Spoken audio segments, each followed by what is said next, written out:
नेपाल में जो प्रोटेस्ट हुए हैं उसके पीछे अमेरिकन डीप स्टेट और सीआईए का हाथ है। बांग्लादेश और श्रीलंका की तरह पहले यूथ को भड़काकर सरकार गिराई गई और अब एक अमेरिकन पपेट बैठाने की तैयारी है। अगर आपको भी ऐसा लग रहा है तो शायद आप गलत हो। पहले पूरी कहानी समझो। 2005 तक नेपाल में मोनार्की थी, पर फिर इसी तरह के प्रोटेस्ट के बाद राजा को हटाया गया और डेमोक्रेसी एस्टेब्लिश हुई। सबको लगा कि अब अच्छे दिन आने वाले हैं, पर धीरे धीरे नेपाल के लिए डेमोक्रेसी दीमक बन गई। कोई सरकार स्टेबल नहीं थी। 17 साल में 13 प्राइम मिनिस्टर चेंज हुए और जो आता वो करप्शन करता। ये सब चीजें नेपाल के युवा को दिख रही थी। उन्होंने इस चीज की बात सोशल मीडिया पे करनी शुरू की। उन्होंने बताया कि कैसे नेपाल के लोग गरीबी और बेरोजगारी से जूझ रहे हैं, पर उनके नेता के बच्चे चोरी और टैक्स के पैसे से अय्याशी कर रहे हैं, जिसे देखते हुए नेपाल की प्रो चाइना गवर्नमेंट ने टिकटॉक छोड़ के बाकी सारे major social media apps ban करवा दिए। इसके बाद ही था कि नेपाल का युवा सड़क पर उतरा प्रोटेस्ट करने। इस प्रोटेस्ट को पहले ये बोल के डिमीन किया गया कि ये यूजलेस जेनजी बच्चे सोशल मीडिया बैन होने पर रो रहे हैं, पर सच्चाई तो ये थी कि जेनजी से उनके बोलने का हक छीना जा रहा था, इसीलिए वो आगे आए। इस प्रोटेस्ट को हैंडल करने की जगह, लोगों की बात समझने की जगह नेपाल गवर्नमेंट ने बच्चों पर ओपन फायर घोषित कर दिया, जिसमें 12 से 19 साल के 20 बच्चों की जान चली गई। सबको लगा कि ये जेनजी बच्चे अब चुप हो जाएंगे और आराम से दब जाएंगे, पर फिर हुई क्रांति।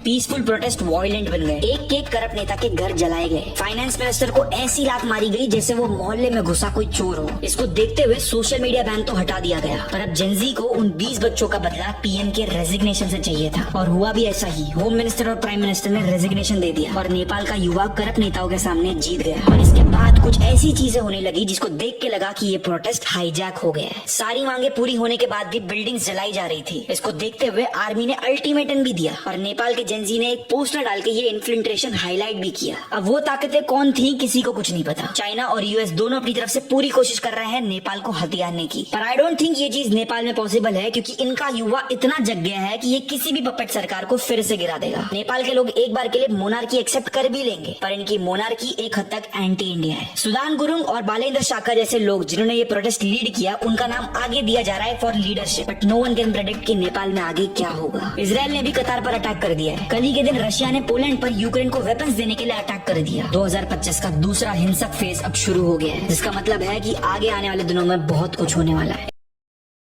75 हार्ड चैलेंज लगाया है, लेट्स सी।